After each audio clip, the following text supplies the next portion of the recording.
말씀 제목은 하나님의 어린 양이라는 주제로 우리 성도님과 함께 은혜를 나누려고 합니다. 본문 말씀은 요한복음 1장 29절에서 34절 말씀입니다. 우리 성도님들과 함께 교독하도록 하겠습니다. 요한복음 1장 29절에서 34절 말씀입니다.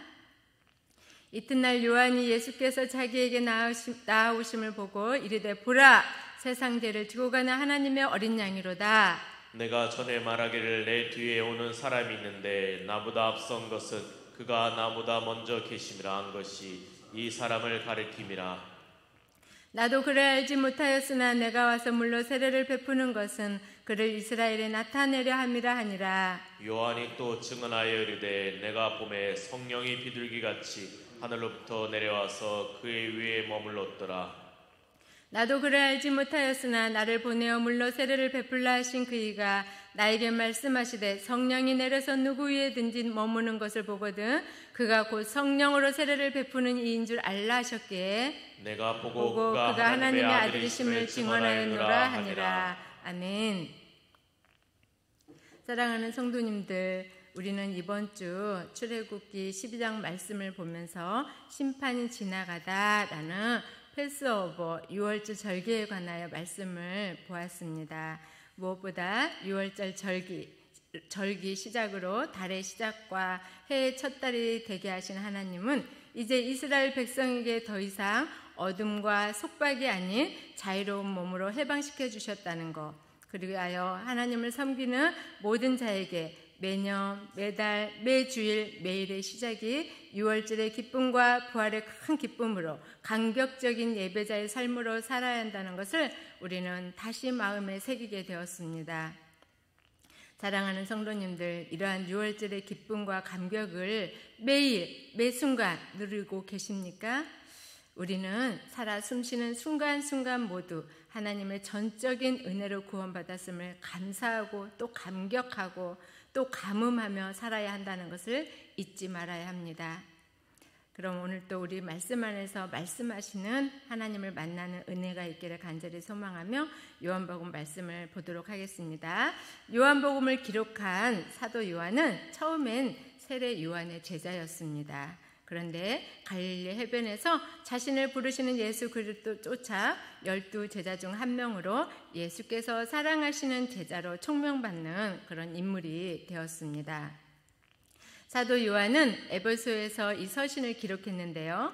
당시 기독교가 급속도로 전파되면서 유대계와 헬라 철학으로부터 예수 그리스도가 하나님 되심을 부정하는 일부 종교주의자들과 영지주의자들에게 예수님은 하나님의 아들이자 하나님이시고 그를 믿는 자는 영생을 얻도록 하기 위하여 이 서신을 기록했다고 합니다. 그래서 사도 요한은 요한복음 1장 1절에 서두를 보면 태초에 말씀이 계시니라 이렇게 말씀이 시작되고 있습니다. 이 말씀은 하나님과 함께 계셨으니 또 이 말씀은 곧 하나님이시라 이렇게 시작하죠. 그렇습니다. 태초부터 말씀으로 하나님과 함께 계신 하나님의 아들 예수 그리스도, 그분은 마태복음 1장 18절에서 25절을 보면 동정녀 마리아의 몸에서 성령으로 잉태되어 태어나셨습니다. 성육신하신 예수님은 구약의 아브라함과 다윗 언약을 성취하시려 다윗의 자손으로 베들레헴에서 태어나셨고 목수의 아들로 자라셨습니다. 어제 새벽에 묵상한 말씀 히브리서 4장 15절에 보면요, 이는 우리에게 계신 대제사장은 우리의 연약함을 동정하지 못하는 분이 아니며 또한 모든 면에서 우리와 동일하게 시험을 당하셨으니 죄가 없으신 분으로 이 세상에 오셨습니다. 이렇게 히브리서 저자도 성육신하신 예수 그리스도를 기록하고 있는 것을 우리는 보았죠. 성육신하신 예수 그리스도께서는 하나님의 때가 되어 공생애를 시작하시면서 하나님 나라를 전파하시고 가르치시고 치유하시며 십자가의 사명을 기꺼이 담당하시고 3일 만에 부활하셔서 지금은 하나님 보좌 우편에 계십니다. 이분이 바로 하나님이시자 하나님의 아들 예수 그리스도시라는 것이죠. 그분은 죽기까지 겸손하신 분이십니다. 사도 바울은 겸손하신 그분에 대해 이렇게 말씀하셨는데 빌립보서 2장 5절인데 너희 안에 이 마음을 품으라 곧 그리스도 예수의 마음이니 그는 근본 하나님의 본체시나 하나님과 동등됨을 취할 것으로 여기지 아니하시고 오히려 자기를 비워 종의 형체를 가지사 사람들과 같이 되셨고 사람의 모양으로 나타나사 자기를 낮추시고 죽기까지 복종하셨으니 곧 십자가에 죽으심이라. 그렇습니다. 하나님이신 예수님은 유월절 흠없는 어린 양 희생제물로 오셔서 죄인을 대신하여 기꺼이 희생제물이 되셨습니다. 사도 요한은 예수 그리스도 안에 생명이 있다고 말합니다. 그 생명의 빛이 어둠 속에서 비추고 있었지만 어둠은 그 빛을 깨닫지 못하고 십자가에 못 박았지요. 여기서 어둠은 제약된 세상 또는 영적 어둠을 말하는 것인데요. 사도 요한은 성육신 이전의 예수 그리스도에 대하여 이렇게 묘사하는 것을 우리는 알 수 있습니다. 그리고 그 빛을 증거할 사람을 보냈다고 우리 요한복음 1장 6절에서 9절에 기록되어 있는데요. 우리 보실까요? 하나님께서 보신 사람이 있었습니다. 제가 우리말 성경으로 기록해 놓았는데요. 그 이름이 바로 우리가 알고 있는 세례 요한입니다. 공간복음서 기자들은 독자들의 이해를 돕기 위해서 세례 요한과 또 사도 요한을 구분할 필요가 있었습니다. 그래서 사도 요한은 자신이 요한복음 기록자이므로 이를 굳이 구별할 필요성이 없었기에 그냥 요한이라고 이렇게 이름만 기록해 놓았는데요. 우리 7절 요한은 그 빛에 관해 증거하러 온 증인자로 왔다고 자신을 소개합니다. 이는 세례 요한을 통해 모든 사람이 믿게 하려는 것이었다고 합니다. 세례 요한은 광야에서 마태복음 우리 3장 1절을 보면은 회개하라 천국이 가까이 왔다라고 거침없이 외치는 자였습니다. 그러나 사람들은 요한의 거침없는 이 외침소리를 들으면서도 우리 요한복음 1장 21절을 보면요. 내가 엘리야이냐 아니면 선지자이냐 이렇게 물었습니다. 사랑하는 성도님들, 세례 요한은 누구입니까? 예수님의 친척이며 아비야의 반열 제사장인 사가랴와 엘리사벳 사이에서 예수님보다 6개월 먼저 태어난 그런 사람이지요. 세례 요한은 예수 그리스도께서 가시기를 예비하러 온 마지막 선지자이며 직접 그리스도를 보면서 증거한 사명자였습니다. 세례 요한이 증언하는 빛에 대하여 우리 요한복음 1장 9절을 보면 그는 참빛이었다라고 소개합니다. 그런데 그 빛은 세상의 생명의 빛으로 계셨지만 그리고 세상을 지으셨지만 안타깝게 세상은 그분을 알아보지 못했다는 것입니다. 무엇보다 그분이 자기 땅에 이렇게 오셨지만 그분의 백성들조차 그분을 받아들이지 않았다고 했습니다. 오히려 예루살렘의 유대 사람들과 제사장들, 레위 지파 사람들이 세례 요한의 정체가 무엇이냐고 따져 물었습니다.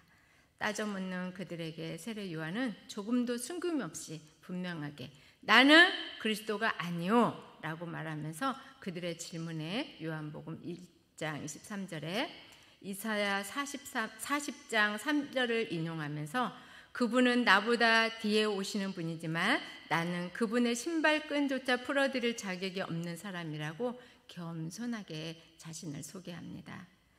당시 세례 요한의 인기가 어느 정도였는지 우리 마태복음 3장 5절에서 6절을 보면요. 예루살렘과 온 유대 지방과 요단강 전 지역에서 사람들이 세례 요한에게 몰려와서 자기 죄를 고백하며 세례를 받았다고 이렇게 기록되어 있는데요. 그래서 세례 요한은 당시 사람들에게 많은 인기를 한 몸에 받고 있었던 그런 자였습니다.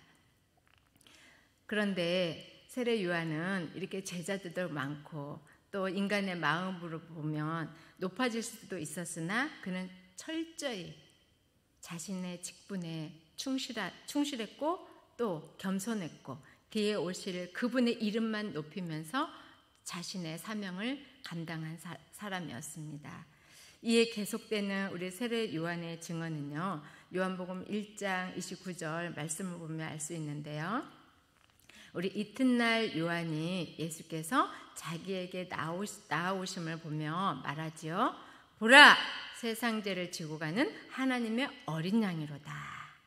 이 말의 의미는 예수님이 어떤 분이시며 이분의 사역이 앞으로 어떻게 펼쳐지게 될는지 마치 모든 것을 예견하는 듯 말을 하는 것을 볼 수 있습니다. 그러면서 반복하여 이렇게 말하는 것을 봅니다. 요한복음 1장 15절과 30절입니다. 내가 전에 말하기를 내 뒤에 오시는 이가 나보다 앞선 것은 그가 나보다 먼저 계심이라, 이렇게 말하고 있죠. 그러니까 세례 요한은 영원 전부터 선지하고 계신 예수 그리스도에 대하여 말하면 자신은 예수 그리스도의 사역을 따라 할 수 없는 존재이고 다만 그분이 가실 길을 예비하고 증언하러 왔다는 것을 분명히 말하고 있는 것입니다. 그렇습니다. 세례 요한은 광야에 외치는 자로서 자신의 부르심 앞에 충성스럽게 이렇게 성실한 삶으로 철저히 하나님을 경외하며 하나님께 집중하는 삶을 살았다는 것을 볼 수 있는데요. 그렇게 하나님께서 부르신 목적대로 예수 그리스도께서 오실 길을 곧게 외치는 세례 요한은 사실 예수님이 어떤 분인지 잘 몰랐습니다. 우리 요한복음 1장 31절을 보면요, 나도 그를 알지 못하였으니, 이렇게 기록되어 있죠. 구원을 갈망하는 백성들에게 자신조차도 그분을 알지 못한다고 이렇게 진술하는 것을 보게 됩니다. 그래서 요한복음 1장 31절 33절을 보면 나도 그를 알지 못하였으나 내가 와서 물로 세례를 베푸는 것은 그를 이스라엘에게 나타내려 함이라 라고 말합니다. 요한의 증언을 보면 당시 예수님의 존재에 대하여 세상으로부터 숨겨져 있다는 것을 우리는 엿볼 수 있습니다. 그렇다면 나중에 세례 요한이 어떻게 하나님의 아들이신 예수 그리스도를 알게 되었을까요? 그것은 요한이 하나님으로부터 받은 계시에 근거하여 알게 되었다는 것을 우리는 알 수 있습니다. 요한복음 1장 32절에서 32절입니다. 우리말 성경으로 제가 기록해 놓았습니다. 보십시오. 32절입니다. 나는 성령이 하늘에서 비둘기같이 내려와 그분 위에 머무는 것을 보았습니다. 나도 이분이 그분인 줄 알지 못했습니다. 그러나 물로 세례를 주라고 나를 보내신 분이 어떤 사람에게 성령이 내려와 머무는 것을 내가 보게 되면 그가 바로 성령으로 세례를 줄 분임을 알라고 일러주셨습니다. 그렇습니다. 세례 요한도 처음에는 예수 그리스도가 누구인지 몰랐다가 물로 세례를 주라고 보내신 분의 말씀으로 알게 되었다고 이렇게 말하고 있죠. 그래서 32절 성령이 하늘에서 비둘기같이 내려와 그분 위에 머무는 것을 보고 그가 바로 성령으로 세례를 줄 뿐임을 알게 된 것이었고 또 그가 하나님의 아들이심을 증언하였다고 34절에 기록되어 있죠. 우리 이 부분을 마태복음 3장 16절은 조금 더 표현을 우리가 알 수 있도록 해놨는데 보십시오. 16절입니다. 예수께서 세례를 받으시고 물 밖으로 나오시자 하늘이 열렸습니다. 예수님은 하나님의 성령이 비둘기처럼 자신 위에 임하는 것을 보셨습니다. 그때 하늘로부터 말씀하는 소리가 들렸습니다. 이는 내 사랑하는 아들이요 내 기뻐하는 자이다. 그래서 세례 요한은 자신의 사역하면서 예수 그리스도를 직접 목도하면서 그분이 하나님의 아들이라고 증언하였던 것입니다. 말씀을 정리하겠습니다. 세례 요한은 예수님이 하나님의 아들이심으로 성령을 통하여 이렇게 증언했습니다. 하나님 또한 성령을 통하여 알게 하셨고 일하시도록 했지요. 우리가 성령을 통하여 하나님의 일을 그래서 보아야 하고 알아야 합니다. 그리고 성령께서 일하시도록 해야 합니다. 우리가 성령을 통해서 하나님 일을 보고 알고 담대히 하나님 나라를 전할 때 세례 요한처럼 보라 세상 죄를 지고 가는 하나님의 어린 양이로다 이렇게 외칠 수 있지요. 이 외침에 이미 어린 양이 어떤 사역을 이루실지 다 알았듯이 우리 세례 요한이 우리도 예수를 믿는 그리스도인에게 내 주여 하시어 일하시는 성령님에 대하여 우리 사도 바울은 이렇게 고백하는 것을 우리도 마음속에 좀 담아보고 고백했으면 좋겠습니다. 고린도전서 12장 3절입니다. 그러므로 나는 여러분에게 알려드립니다. 하나님의 영으로 말하는 사람은 아무도 예수는 저주받은 사람이다라고 할 수 없고 또 성령으로 말미암지 않고는 예수는 주이시다라고 할 수 없습니다. 아멘. 그렇습니다. 성령의 도움 없이 우리는 아무것도 할 수 없습니다. 그 성령님을 전적으로 의지하여 세례 요한이 회개하라! 천국이 가까이 왔다라고 선포하고 외쳤듯이 오늘 또 우리는 어린 양으로 오신 예수 그리스도 그분이 하신 일을 외쳐야 합니다. 담대하게 보라! 세상 죄를 지고 가는 하나님의 어린 양이로다. 하나님의 아들 예수 그리스도는 죄가 없음에도 불구하고 하나님께서 택한 백성들의 죄와 세상 죄의 문제를 해결하시기 위하여 십자가에서 피 흘리고 돌아가시고 죽으신 지 3일 만에 사망 권세 이기고 살아났다는 것을 우리는 외쳐야 합니다. 부활하신 그 예수님을 우리는 전적으로 믿고 신뢰하며 외쳐야 합니다. 예수 안에 영원한 생명이 있기 때문입니다. 우리는 복음에 매우 긴급성이 있음을 알아야 합니다.